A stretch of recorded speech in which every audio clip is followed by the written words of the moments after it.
Muy bien, vamos a empezar el día de hoy con la materia de literatura de modalidad cuatrimestral. Vamos a recordar un poco sobre los valores que tiene cada uno de los ejercicios que ustedes están realizando.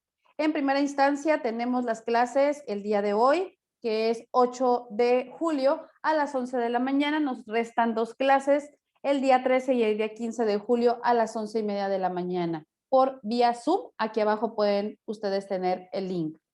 Tenemos las lecciones, tienen el 40% de la calificación, las tareas teóricas y prácticas tienen el 30% de la calificación, la participación es el 5%. ¿En qué radica el 5% de la participación? Que tengas contestadas independientemente de la calificación todas tus lecciones, tareas teóricas, el foro de participación, el foro de discusión y el examen final. Automáticamente, si tú tienes todo esto respondido, independientemente si está bien o mal, automáticamente tienes ese 5% de participación. El foro de discusión, al momento de que comentes esta pregunta que está aquí en la parte de abajo, ¿por qué crees que es tan importante la literatura en la vida del ser humano? Lo fundamentas con aproximadamente 3 rengloncitos y automáticamente tienes este 5% de participación en tu calificación. Y para finalizar tenemos el examen final del 20% de calificación. Les recuerdo que hay que organizar sus tiempos. El módulo, esta materia empezó el día 5 de julio y termina el 17 de julio, recordándoles que yo no doy oportunidades de abrir nuevamente el módulo para ciertas personas que no hayan alcanzado a terminar sus lecciones, tareas teóricas o el examen, porque automáticamente el sistema me lo cierra y yo no puedo hacer absolutamente nada para volver a abrirlo. ¿Okay? Eso tendría directamente con control escolar. Muy bien. Les recuerdo, hay que organizar sus tiempos, ya que es un módulo que está extenso en que son muchas lecciones y tareas teóricas, pero no son muchas preguntas. ¿Okay? Las lecciones cuentan aproximadamente con 40 preguntas y las tareas teóricas oscilan de 5 a 10 preguntas. Algunas son de 5, algunas son de 10. Creo que es de 4. Entonces no está extenso, nada más se ve que es mucho, pero realmente no lo es, porque las lecciones solamente tienen 4 preguntas cada lección y las tareas teóricas, como les comento, oscilan entre 4 y 10 preguntas. ¿Ok? Muy bien. Entonces, les invito, aquí voy a estar poniendo, aquí coloqué la clase virtual pasada, así esto lo voy a también, esta misma clase que estamos transmitiendo, también la voy a poner en su respectivo lugar donde va. Les invito a contestar el foro de discusión, no se les vaya a pasar porque al momento de que no lo haces, pierdes el 5% de tu calificación. Y invitarte a que cuando termines todas tus lecciones y tareas teóricas, realices el examen final. ¿Ok? Muy bien, vamos a comenzar. El día de hoy vamos a ver un tema muy particular que se llama la fábula, la estructura de la fábula. Bien, les recuerdo que las dudas son hasta el último. Muy bien, tenemos aquí la estructura de la fábula. Les recuerdo mi nombre, soy la maestra Imelda Luna, titular de la materia de literatura del área de comunicación en el Instituto Frontera. ¿Cuáles son los aprendizajes esperados en esta temática? Que el alumno reconozca y clasifique los conceptos de la fábula, su estructura y la utilidad que tiene en la sociedad. Vamos a ver cuál es la estructura de la fábula. La fábula tiene una anécdota. La anécdota es qué se cuenta, la historia o la narración de una situación en lo que lo más importante es el comportamiento de los personajes.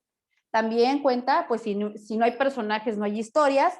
¿Quiénes son los personajes? Los personajes de las fábulas son estereotipados. Puede representarse una imagen que la sociedad se ha formado determinadas conductas relacionadas con principios morales como la justicia, el perdón, la persistencia, todas aquellas cualidades que posee el ser humano, y los personajes por lo regular, no por lo regular, siempre van a ser animales o cosas.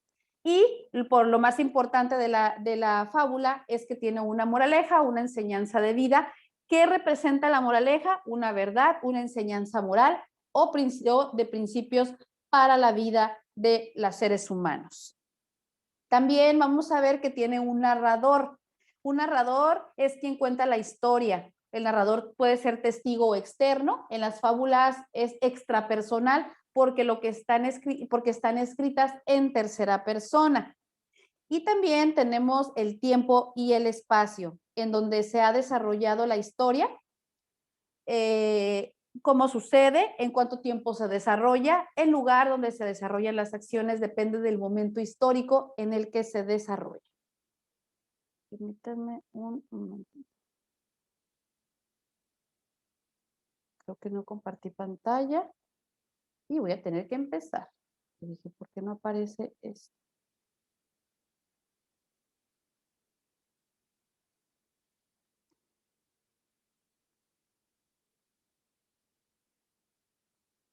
Muy bien, aquí está. Sí, tuve un pequeño error, no me aparecía, no compartí bien. Entonces, como les comento, tenemos la estructura de la fábula, en donde el aprendizaje, que es que el alumno reconozca y clasifique los conceptos de la fábula, su estructura y su utilidad en la sociedad. La estructura, como ya lo había comentado, tiene una anécdota, tiene personajes, que por lo general son animales o cosas, y tiene una moraleja, que es una enseñanza moral o principios para la vida del ser humano.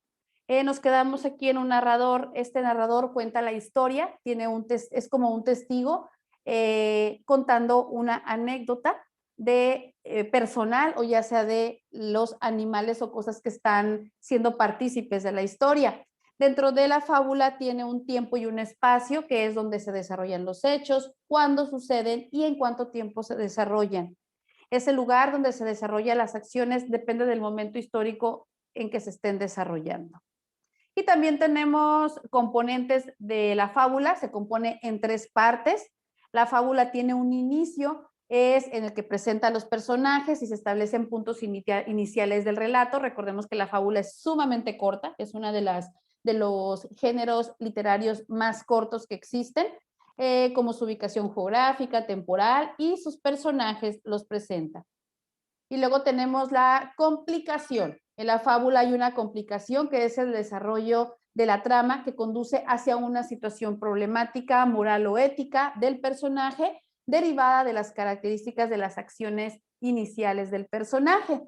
Y para terminar, ya sea feliz o no, es la parte final del relato, en donde se dan las consecuencias y se enuncia la moraleja o enseñanza final que se aporta al lector de este relato. Como característica principal de la fábula, recordemos que es el texto más corto de los géneros literarios y que tiene una enseñanza, y que siempre los personajes son animales o cosas. ¿Okay? Se les da vida a los animales para crear una enseñanza. El máximo exponente de la fábula y el iniciador, según la historia de la literatura, se le llama Esopo. Es un conocido, Esopo es el mayor exponente de la fábula a nivel mundial. Muy bien, esto es muy sencillo, nada más quería compartirles un poco sobre este género literario muy particular, que todos hemos tenido un acercamiento directo hacia él, ya sea en la primaria, en el preescolar, cuando estudiaron preescolar, tuvieron un acercamiento directo con las fábulas. Les recuerdo, chicos, que es muy importante atender a sus tareas teóricas, organizar sus tiempos, ya sea fines de semana, cuando tú llegues de trabajar, porque sé que la mayoría trabaja o tiene ciertas ocupaciones. Entonces, con eso los invito a que organicen bien sus tiempos, y les recuerdo que el 17 de julio es el último día para resolver cualquier duda, cualquier aclaración, y también resolver sus tareas teóricas y sus lecciones. Cualquier duda, acérquense conmigo al chat, yo estoy sumamente al pendiente de él. Todo con respeto, por favor, y les recuerdo que tanto en las lecciones como en las tareas teóricas, si tú estás en la de relación de columnas y no relacionas una bien, automáticamente el sistema no te la va a marcar de manera correcta. Les comento que ya está elaborado no es la primera vez que se aplica este módulo. Yo creo que ustedes son la 6ª vez que se aplica este módulo, y que el módulo ya está estructurado. Tal vez al momento de que se duplica, cambia algunas configuraciones, pero no cambia las preguntas. Puede cambiar las configuraciones, como ahorita con la señorita Guardado, que fue que me comentó sobre los intentos. Ahorita en este momento se va a hacer la modificación. Le agradezco mucho a Evelyn por haberme hecho la observación. Nadie lo había hecho. Voy a hacer la modificación de los intentos para que ustedes tengan más intentos en las tareas teóricas. Así, si ustedes ven este tipo de situaciones, háganmelo saber de manera amable y con respeto en el chat. Muy bien, si tienen dudas, creo que es el momento. Yo les puedo ayudar cualquiera de sus dudas.